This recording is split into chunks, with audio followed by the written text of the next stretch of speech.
বিসমিল্লাহির রহমানির রহিম।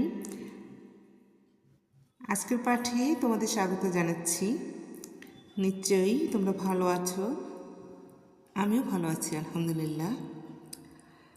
আমি তোমাদেরকে আমার পরিচয় দিচ্ছি। আমি সাজেদা খাতুন, প্রধান শিক্ষক, বেলকা মনিকা সরকারি প্রাথমিক বিদ্যালয়, সুন্দরগঞ্জ, গাইবান্ধা।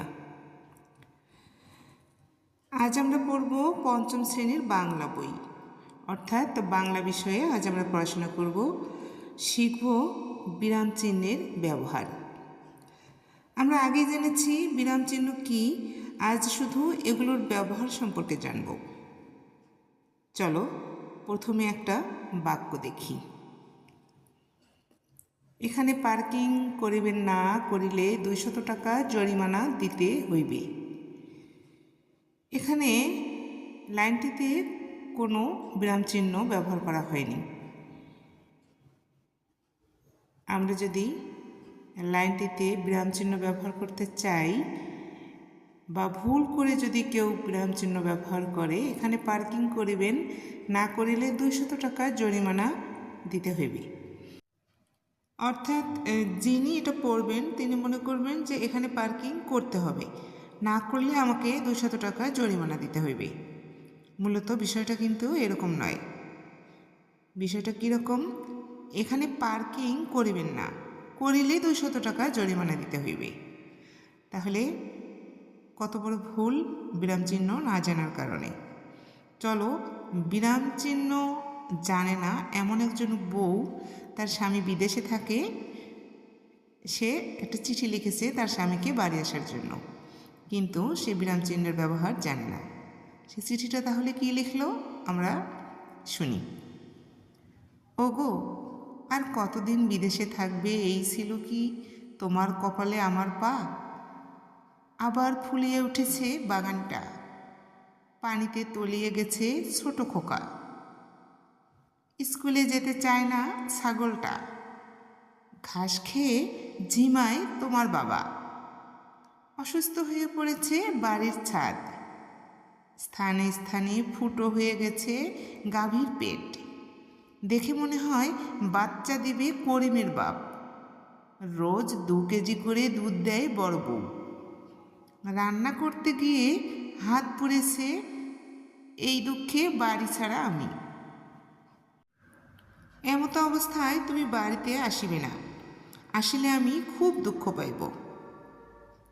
আসলে চিঠিটা কি এমন হওয়ার কথা? এমন চিঠি যদি তার স্বামী পায়, তাহলে তার স্বামী কি বাড়িতে আসবে? মোটেই না। তাহলে চলো এবার আমরা চিঠিটা শুদ্ধভাবে পড়ি, মানে বিরাম চিহ্ন কোথায় কোথায় বসবে, কিভাবে উচ্চারণ করতে হবে সেভাবে পড়ার চেষ্টা করছি।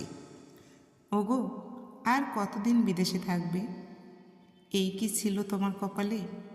আমার পা আবার ফুলিয়ে উঠেছে, বাগানটা পানিতে তলিয়ে গেছে, ছোট খোকা স্কুলে যেতে চায় না, ছাগলটা ঘাস খেয়ে ঝিমায়, তোমার বাবা অসুস্থ হয়ে পড়েছে, বাড়ির ছাদ স্থানে স্থানে ফুটো হয়ে গেছে, গাভীর পেট দেখে মনে হয় বাচ্চা দেবে, করিমের বাপ রোজ 2 কেজি করে দুধ দেয়, বড় বউ রান্না করতে গিয়ে হাত পুড়েছে, এই দুঃখে বড় খোকা বাড়ি ছাড়া, আমি বড় অসহায়। এমতো অবস্থায় তুমি বাড়িতে আসিবে, না আসিলে আমি খুব দুঃখ পাইব, ইতি আমি। এই হচ্ছে বিরাম চিহ্ন সহ চিঠিটা। তাহলে চলো আমরা এখন জানব বিরাম চিহ্নগুলি নাম কি এবং কতক্ষণ পর্যন্ত থামতে হবে, কোন কোন চিহ্নে কতক্ষণ পর্যন্ত থামতে হবে। এখানে প্রথমে আমরা দেখতে পাচ্ছি দাড়ি। দাড়ি আকৃতিটা কীরকম তোমরা দেখতে পাচ্ছ, আর বিরতির টাইম হচ্ছে 1 সেকেন্ড।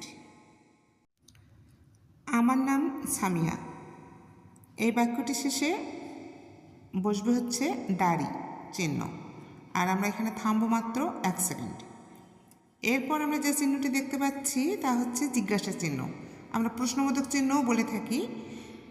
এখানেও আমরা থামবো 1 সেকেন্ড। যেমন প্রশ্ন যদি করা হয় এভাবে, তোমার বিদ্যালয়ের নাম কি বা তোমার নাম কি, তখন অবশ্যই প্রশ্নবোধক চিহ্ন দিতে হবে। থামবো মাত্র 1 সেকেন্ড। এখন যে চিহ্ন দেখতে পাচ্ছি সেটি হচ্ছে বিস্ময়সূচক চিহ্ন। বিস্ময়সূচক চিহ্ন এখানে আমরা দেখতে পাচ্ছি দাড়ির নিচে একটা ফোঁটা, এই চিহ্নটির নাম হচ্ছে বিস্ময়সূচক চিহ্ন। এখানেও আমরা থামবো মাত্র 1 সেকেন্ড। যেমন একটা বাক্য লিখেছি আমি, আহা কি সুন্দর দেখতে। এই যে আহা শব্দটি বললাম, এই শব্দটির পরে অবশ্যই এই চিহ্নটি ব্যবহার করতে হবে। এরপর যে চিহ্নটি দেখছি সেটা হচ্ছে কমা। কমা চিহ্ন আকৃতিটা কীরকম তোমরা বোর্ডে দেখতে পাচ্ছ। এক বলতে যতটা সময় লাগে ঠিক ততক্ষণ পর্যন্ত থামতে হবে। অর্থাৎ বাবা তুমি কেমন আছো, বা মা তুমি কেমন আছো। এই যে বাবা মা, জাস্ট এক বলতে যতক্ষণ সময় লাগবে ঠিক ততটুকু টাইম আমরা এই কমা চিহ্ন ব্যবহারের পর থাকব। এখন আমরা আরেকটি চিহ্ন সম্পর্কে জানব, এটির নাম হচ্ছে কোলন। এখানেও আমরা 1 সেকেন্ড পরিমাণ দাঁড়াবো। আর কোথায় লিখব এই কোলন, কোথায় এই চিহ্ন ব্যবহার করব, দেখো আমি নিচে একটা বাক্য লিখেছি, পদ 5 প্রকার। আমরা কয়েকদিন আগে শিখেছি পদ 5 প্রকার। এই পদ 5 প্রকার এর পরেই এই কোলন চিহ্নটি ব্যবহার করব। ঠিক এরকম যখন কোনো বাক্য ব্যবহার করব তখন অবশ্যই কোলন চিহ্ন দেব। এখন যে চিহ্নটি সম্পর্কে জানবো সেটি হচ্ছে উদ্ধৃতি চিহ্ন। উদ্ধৃতি চিহ্ন আমরা ব্যবহার করব সাধারণত কোনো উপন্যাসের নাম, কোনো গল্প, প্রবন্ধ অথবা কবিতার নাম লিখতে।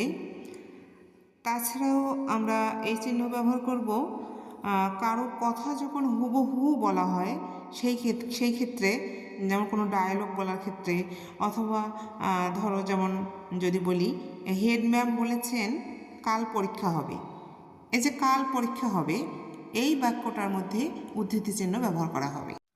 আমি এখানে দেখো উদাহরণ দিয়েছি, ঈশা নামের সেই মেয়েটি আমার লেখা উপন্যাস। অর্থাৎ ঈশা নামের সেই মেয়েটি, এটি একটি উপন্যাসের নাম, এটার মধ্যে উদ্ধৃতি চিহ্ন ব্যবহার করা হয়েছে। নিশ্চয় বুঝতে পেরেছো তোমরা। আরও কয়েকটি বিরাম চিহ্ন রয়েছে, আমরা সেগুলো আজ শিখব না, আজ এ পর্যন্তই।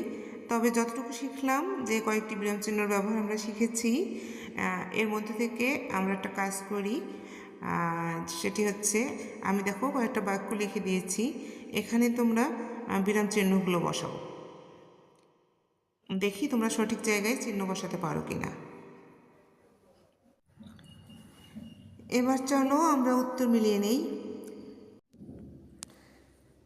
তাহলে ঠিক আছে, সবাই ভালো থেকো, আগামীতে আবার দেখা হবে, কথা হবে অন্য কোনো ক্লাসে।